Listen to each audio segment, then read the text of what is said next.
Hello everyone, welcome to the woman of honour series. എല്ലാവർക്കും ഒരു നല്ല ദിവസം നേരുന്നു. Good morning to all.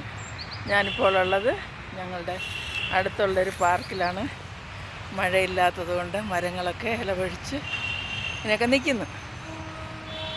ഇന്ന് ഞാൻ പറയാനായിട്ട് ആഗ്രഹിക്കുന്ന ഒരു ചെറിയ കാര്യമാണ്. അതായത് പ്രത്യേകിച്ച് ഞങ്ങളെപ്പോലുള്ള സീനിയേഴ്സും അല്ലാത്തവരും ഒറ്റയ്ക്ക് താമസിക്കുന്നവരും ഒക്കെ പലപ്പോഴും പറഞ്ഞു കേട്ടിട്ടുണ്ട്, എന്നെ ആർക്കും ഇഷ്ടമല്ല, എന്നോട് ആർക്കും സ്നേഹമില്ല, എന്നോട് സംസാരിക്കാനായിട്ട് ആരുമില്ല, ആർക്കും എന്നെ ഇഷ്ടമില്ല എന്നൊക്കെയുള്ള ഇങ്ങനെയുള്ള ഓരോ കാര്യങ്ങൾ പറഞ്ഞു കേൾക്കാം.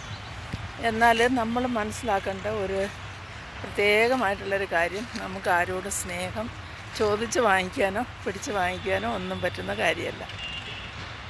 കർത്താവ് പറയുന്നത്, നിങ്ങൾ മറ്റുള്ളവരെ സ്നേഹിപ്പീനെന്ന്. അപ്പോൾ നമ്മൾ മറ്റുള്ളവരെ സ്നേഹിക്കുമ്പോൾ നമ്മളെയും ആൾക്കാർ സ്നേഹിക്കും എന്നുള്ളതാണ് ഒന്ന്. രണ്ടാമതായി, നമ്മളുടെ സ്വന്തം മക്കളായിരിക്കാം, അല്ലെങ്കിൽ അയൽവാസികളായിരിക്കാം, അല്ലെങ്കിൽ മാതാപിതാക്കളായിരിക്കാം, കൂട്ടത്തിൽ ജനിച്ച നമ്മുടെ സഹോദരങ്ങളായിരിക്കാം, ആര് തന്നെ ആയാലും അവർ നമ്മൾ അങ്ങോട്ട് സ്നേഹം കൊടുക്കാതെ ആരും നമ്മളെ തിരിച്ച് സ്നേഹിക്കുന്നതായിട്ട് ഉള്ള ഒരു കാഴ്ചപ്പാട് വളരെ കുറവാണ് ഇന്നത്തെ ലോകത്തിൽ.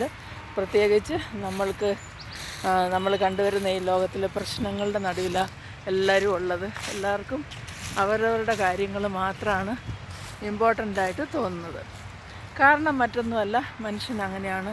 അവരുടെ പ്രയാസങ്ങളിലും പ്രതിസന്ധികളിലും അവരുടെ കൂടെ നിൽക്കുന്നവരെയാണ് അവർ കൂട്ടുകാരായിട്ടും സഹോദരങ്ങളായിട്ടും കാണുന്നത്. അതൊരു പക്ഷേ കൂടെ ജനിച്ചവരായിരിക്കണം.